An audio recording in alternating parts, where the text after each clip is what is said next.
DM साहब को क्या करना है? जी, मैं डीएम साहब के पास अपनी फरियाद लेकर के आई हूँ कि रोज प्रतिदिन मुझे मानसिक रूप से टार्चर किया जा रहा है। मेरे परिवार के खिलाफ में षड्यंत्र रचा जा रहा है, मेरे खिलाफ में षड्यंत्र रचा जा रहा है।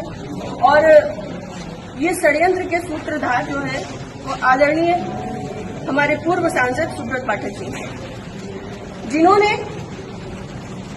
हमारे गेस्ट हाउस को लेकर के हमें ये कहा कि हम भूमाफिया हैं। मैं आप सब लोगों को ये बात को अवगत करा देती हूँ कि हमारी जितनी भी जमीनें हैं 35-40 बीघे से ज्यादा जमीन नहीं है, और जिसमें हम मेरे खुद के नाम पे सिर्फ 3 बीघे जमीन है। और 3 बीघे जमीन वाली महिला कैसे भूमाफिया हो सकती है? और 35-40 बीघे की जमीन में हम मेरे ससुर साहब, मेरी सासू माँ, मेरे हस्बैंड और मेरे देवर देवरानी 6 लोग आते हैं। इतनी सी जमीन में कैसे लोग भूमाफिया हो जाते हैं? जो ये बड़ा उससे कह रहे हैं कि चपुन्ना के भूमाफिया। और रही बात मेरे गेस्ट हाउस की, राधा रानी गेस्ट हाउस की, तो आज इन्हें ये पर लग रहा है कि वो हमने सरकारी भूमि में बनाया है, अवैध जमीन पे कब्जा किया है। तब क्यों नहीं लग रहा था जब 5 साल से उसी में दावतें खा रहे थे, भारतीय जनता पार्टी की मीटिंगें कर रहे थे, हमारा पैसा खर्च करवा रहे थे, रोज मीटिंगें हो रही थी, तब क्यों नहीं ये आपको लगा था? आप पूर्व सांसद के ऊपर एक आरोप लगा रहे हैं। बिल्कुल, आप भी बीजेपी के कार्यकर्ता? मैं बीजेपी की कार्यकर्ता हूँ और बीजेपी में ही काम करती हूँ शुरू से लेके लास्ट तक, जब तक मेरा जीवन मुझे अलाउ करेगा, जब तक ये कन्नौज के नेता मुझे सहज भारतीय जनता पार्टी में रहने देंगे, तब तक मैं भारतीय जनता पार्टी की ही सदस्य हूँ। पार्टी में आपने इसकी उच्च पद पे लोगों से शिकायत की है? मैंने ये इस विषय के बारे में यहाँ से लेकर प्रदेश अध्यक्ष तक को सबको सारी बातें पता है, और आज से नहीं पता है, ये पिछले 2 सालों से पता है। मेरे पिताजी, मेरे ससुर साहब, मेरे हस्बैंड, मेरे हम सब लोगों के लिए हत्या तक का मतलब षड्यंत्र रचा जा चुका है, और विगत के चुनाव के निर्णय के बाद ही रचा गया। पिछली 4 जून को रिजल्ट आया है, पिछली 3 जून को ये हमारे गांव गए थे। हमारे गांव जाकर के इन्होंने, हमारे राइवल्स हैं जो, उनके घर जाकर के इन्होंने 2 घंटे की बैठक रखी, जिसमें षड्यंत्र रचा गया।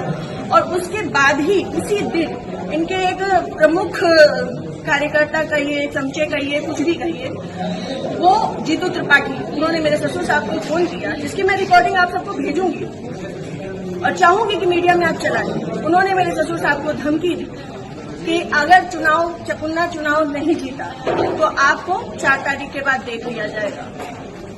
उसके बाद से ये सारा षड्यंत्र रचा है।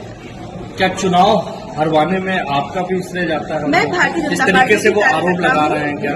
वो कुछ भी कहे, वो तो ये भी कह रहे हैं कि भाई नया त्रिपाठी ने 20 लाख रुपए ले लिए थे सपा से। वो तो उनका मुंह है, कुछ भी कह सकते हैं। पर मैं भारतीय जनता पार्टी की कार्यकर्ता हूँ, और सभी लोग सोशल मीडिया जानते हैं, चलाते हैं, सभी लोग मेरी आईडी में देख सकते हैं कि मैंने किस तरीके से काम किया है। मैं सुब्रत पाठक के लिए काम नहीं करती, मैं भारतीय जनता पार्टी के लिए काम करती हूँ। आपने प्रशासन और पुलिस से शिकायत की? जी, मैंने पिछली 25 तारीख को प्रशासन पुलिस की शिकायत की थी, जिसमें सीओजी की टीम गठित है, और अभी तक कोई भी पकड़ा नहीं गया। क्या मानती है पुलिस?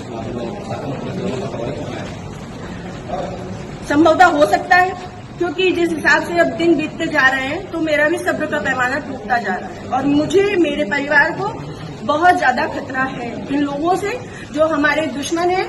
क्योंकि सुब्रत पाठक जी ने, हमारे जो राइवल्स हैं, सभी आजीवन कारावास के मुजरिम हैं। सभी आजीवन कारावास के मुजरिम हैं। मैंने इसमें लिख के भी दिया है। संदीप तिवारी, प्रदीप तिवारी, मनोज अग्निहोत्री, ये बलात्कारी केस के और आजीवन कारावास, गैंगस्टर, इन पे सब तरीके की धाराएं लग चुकी हैं ऐसे लोगों के साथ में। और जिसको इन्होंने हम लोगों की सुपारी दी है, अखिलेश यादव उर्फ छक्की, वो इनके, हाँ, यहाँ ठटिया का ही निवासी है, गांव झरुआ। वो इन लोगों के साथ में, सुब्रत पाठक के साथ में भी जेल में रहा है, और इन लोगों के साथ में भी जेल में रहा है, और अभी फरार है। और इन लोगों की मोटरसाइकिल भी उनके पास है, अभी तक वो भी बरामद नहीं है। ये लोग सिर्फ मेरा मानसिक, शारीरिक और चारित्रिक शोषण करते आ रहे हैं 2 साल से। मैं 3 साल से मैं बहुत ज्यादा परेशान हो चुकी हूँ। अब ये चीजें नहीं होंगी। आज आपने जिलाधिकारी से बातचीत की है, क्या उन्होंने आश्वासन दिया? उन्होंने मुझे पूर्ण आश्वासन दिया है कि इस पे निष्पक्ष जांच होगी, क्योंकि हमारे पास रिकॉर्ड्स भी हैं, हमारे पास सबूत भी हैं और बहुत सारी चीजों के सबूत हैं। समय आने पे मैं वो सब आपके सामने रखूंगी। जिले में जो भी भ्रष्टाचार हो रहा है, जो जिला पंचायत में भ्रष्टाचार हो रहा है, जो ब्लॉक प्रमुख में भ्रष्टाचार हो रहा है, ब्लॉक में भ्रष्टाचार हो रहा है, वो सारी चीजें मैं आप सब लोगों के सामने रखूंगी। अगर आपकी सुनवाई आज नहीं होती तो आगे क्या कदम उठाएंगे आप? मैं आप लोगों का सहारा लूंगी और आप लोगों का सहयोग, मुझे पूर्ण विश्वास है कि मेरे साथ हमेशा रहेगा और मैं इस पे अपनी अंतिम सांस तक अब फ्रंट के पैमाने में आकर के लड़ूंगी। Thank you.